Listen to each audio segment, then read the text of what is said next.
اللہ ان کی قبر پہ کروڑوں رحمتیں کرے. بڑے عابد حج پہ نہیں آتے تھے. میں ایک دن ان کی خدمت میں گیا، میں اسے چھوٹا سا پڑھتا تھا چھوٹی کتابیں. میں نے کہا حضرت ساری دنیا حج کے لیے تڑپتی ہے، لاکھوں روپے خرچ کر کے آتے ہیں، آپ مدینے میں رہتے ہوئے حج نہیں کرتے؟ فرمانے لگے بیٹا بتانا کسی کو نہیں. میں نے کہا حضرت میں کیوں بتاؤں گا؟ فرمایا ڈر لگتا ہے حج پہ جاؤں تو موت میری کہیں مدینے سے باہر نہ آ جائے. میری تمنا ہے کہ میری موت مدینے میں ہے، لہذا میں نہیں نکلنا چاہتا. ایک دفعہ میں نے دیکھا ان کو کہ مینا میں کنکریاں مار رہے تھے. میں نے جا کے پکڑ لیا.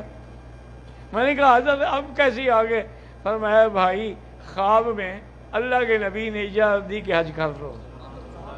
مانا ہے کہ ابھی تمہاری موت نہیں آئی. ایسے لوگ بھی تھے